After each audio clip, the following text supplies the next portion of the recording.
Welcome back everyone to the channel. So there's a few things I want to discuss today, what's going around the UK.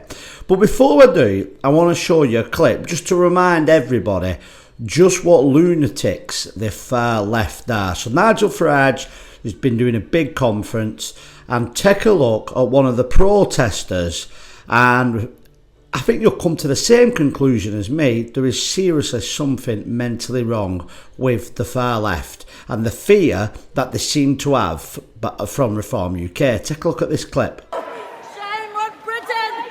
Shame! Shame! Tax the rich! Do something for the country! Tax the fucking rich! Do something for the country! Tax the... So there you see the far left in action. This is the people who are part of organisations like Hope Not Hate that claim to be there to help people, they claim to be socialist, and that's how they behave. And they are so desperate to shut Farage down because they know the common man and woman are beginning to turn to Nigel Farage, seeing that is the only hope that Britain has left. For me, this election coming up in a few years' time is the last chance to save what's left of Great Britain. Now, talking about Farage's conferences, he announced that Nadine Dorries, the former Conservative MP, cabinet member and the right-hand lady really to the former Prime Minister Boris Johnson, has joined Reform UK.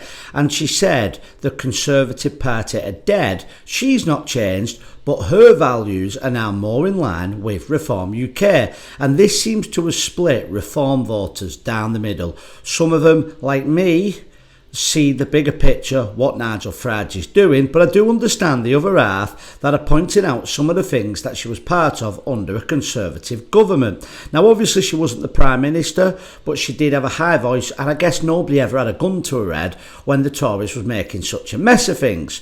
But the bigger picture, and the reason that Nigel Farage is bringing these big names over, as I've mentioned before on this channel, is because when he takes government in a few years' time and he has 350 MPs who've no experience whatsoever in Parliament, it's going to be very, very hard making any changes. So what Nigel Farage is trying to do, in my opinion, is get around about 50 to 70 MPs elected, which are former MPs that know how the system works. And I think he's trying to make sure that there was former MPs that did align with certain values. No to mass immigration, yes to deportation, there was for Brexit as a whole, and they're the type of people that Farage wants to get over. Also, it carries on putting the extra nail in the coffin of the Conservative Party. So Farage is going to need people, especially cabinet positions, to help him run the country.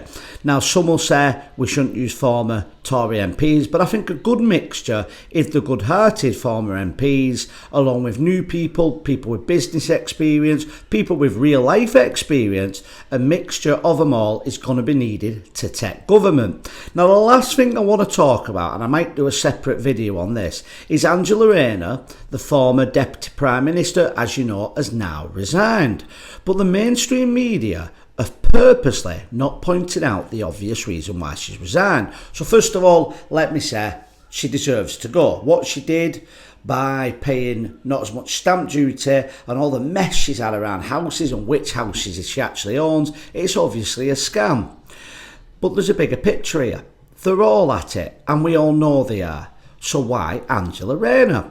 Well, 2 weeks ago, all the mainstream media, independent media, was all talking about Angela Rayner lining up to take on Keir Starmer to become the Prime Minister. Suddenly, 2 weeks later, the newspaper, the Daily Mirror, I think it was, or Mail, do an investigation and find this information out regarding the stamp duty.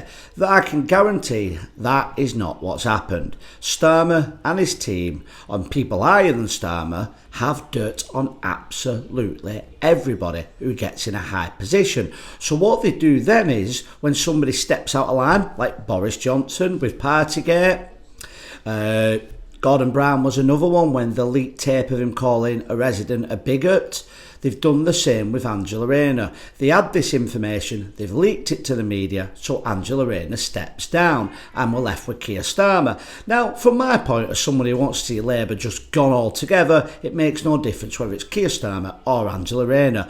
Both of them will make an absolute mess of the country and hopefully push more and more people to Reform UK. But let me know what you think. Do you think this was the media doing good investigation work, or do you think this was the elites not wanting Rayner in charge and leaking this information to the media in order to force her to resign? Please let me know what you think on the far left lady being dragged out, Nigel Farage bringing Nadine Dorries in, and Angela Rayner having to resign. Why did it happen? Thank you all for watching. Please like, share and subscribe, and I'll see you on the next video.